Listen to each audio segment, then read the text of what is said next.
Kepada diriku di tahun 2020. Seingatku, kehidupan kita di masamu sangat menyenangkan. Kita baru saja merayakan tahun baru, walaupun cukup berat karena sempat ada banjir yang melanda di beberapa daerah di Jakarta dan sekitarnya. Seharusnya itu bukan menjadi kebiasaan yang setelah surut kemudian hilang. Well, beberapa minggu lalu pun beberapa daerah Jakarta dan sekitarnya juga sedang mengalami musibah banjir. Jadi ya begitulah.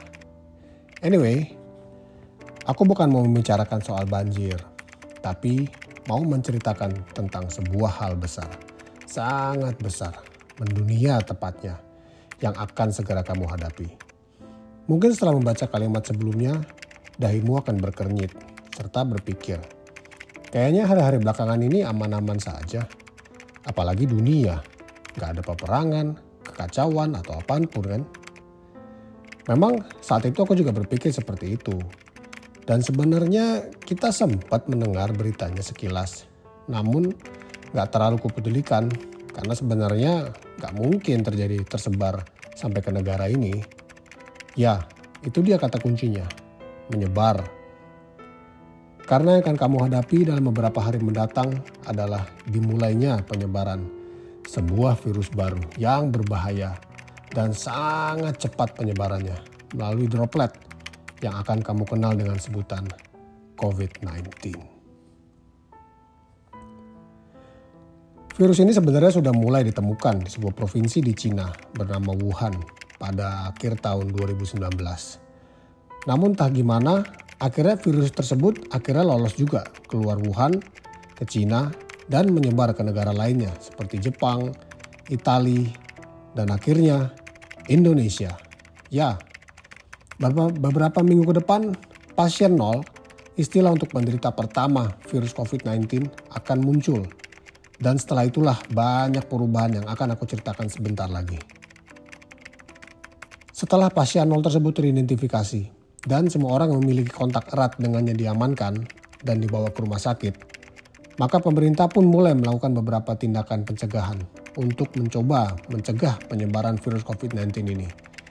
Namun yang terjadi adalah virus ini sangat sulit sekali dicegah dan memang kecepatan penyebarannya itu sangat mudah menular, sesederhana melalui droplet atau tetesan air yang mengandung virus dari penderita dan kemudian terkena atau tersentuh oleh orang lain yang kemudian menyentuh mulut, hidung atau matanya.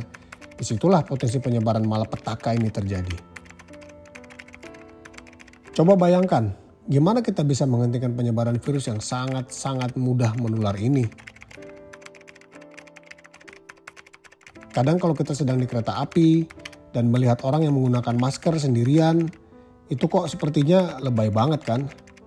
Percayalah, dalam beberapa minggu ke depan, hingga saat ini, masker akan menjadi salah satu perlengkapan wajib untuk digunakan saat mau keluar rumah, kapanpun, dimanapun, siapapun. Dan kalau itu kamu pikir belum cukup, aku juga tahu gimana kita juga jarang sekali mencuci tangan. Istilahnya tuh, kalau bisa dilap-lap ke kaos atau celana dan kelihatannya udah bersih tangannya, itu udah cukup lah. Tapi tidak nanti. Kamu akan berpergian kemana-mana dengan membawa hand sanitizer. Dan setiap ada kesempatan melihat wastafel, kamu juga akan refleks mencuci tangan. Dan kamu diharuskan untuk selalu menjaga jarak di tempat umum. Pernah membayangkan bisa antri dengan menjaga jarak lebih dari 2 meter? Itu nanti akan menjadi aturan yang wajib diikuti oleh semua orang yang bertemu di luar rumahnya. Mungkin dari semua pembatasan ini yang paling membuatku sedih. Karena setelah era pandemik ini, aku hingga saat ini tidak bisa memeluk cium orang tua ataupun keluargaku saat bertemu mereka. Ataupun sekedar duduk berdekatan pun sulit sekali dilakukan. Ya. Dalam beberapa minggu depan dan seterusnya, bahkan hingga saat aku sedang menulis ini untukmu. Karena adanya penyebaran virus ini, kota-kota besar menerapkan pembatasan ruang gerak, bahkan karantina di beberapa negara. Akibatnya, kamu akan diwajibkan untuk selalu berada di rumah, kamu akan diminta untuk bekerja dari rumah, beribadah dari rumah, tidak bisa pergi ke mall, bertemu kawan ataupun keluarga selain dari yang ada di rumah.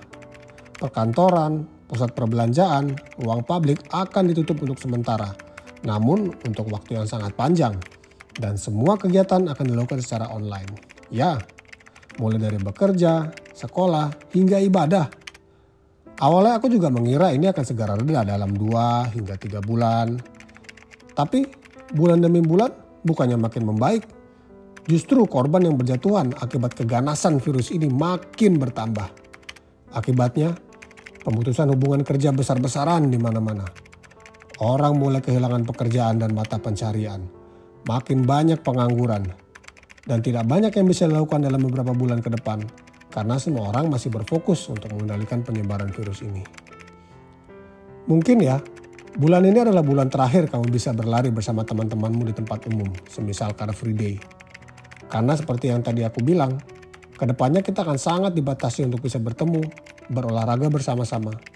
Event lari pun terpaksa ditiadakan dulu. Dan ini bukan cuma di Indonesia ya. Semua World Major Marathon pun terpaksa menunda eventnya. Kamu akan melakukan olahraga lari di sekitar rumah, sendirian, dan mungkin nantinya barulah bisa sesekali dengan kelompok yang lebih kecil. Tapi yang pasti kamu juga tidak mungkin mengajak atau ngumpulin orang buat berlari bersama-sama terlalu banyak. Karena memang kondisinya sangat tidak memungkinkan. Dan karena ini adalah virus yang penyebarannya sangat cepat, kamu akan mulai mendengar di sana-sini, orang mulai meninggal karena virus ini. Dan bukan hanya orang biasa, para tenaga medis yang berjuang di garis depan pun satu persatu mulai berguguran.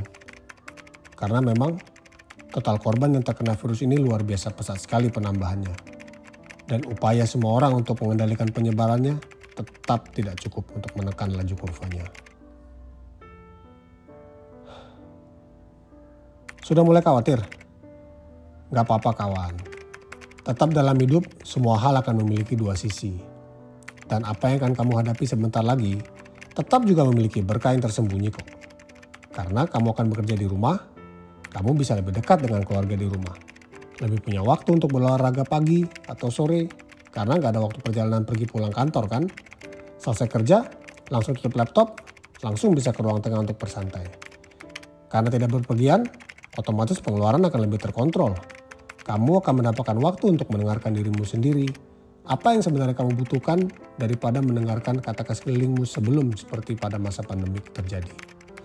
Intinya, kamu akan lebih memiliki kepekaan untuk menghargai kehidupan, orang-orang yang kamu sayangi, dan juga memperhatikan kamu. Hari-hari ke depan akan menjadi seperti self-detox buat mentalmu. Jadi ya, nikmatilah.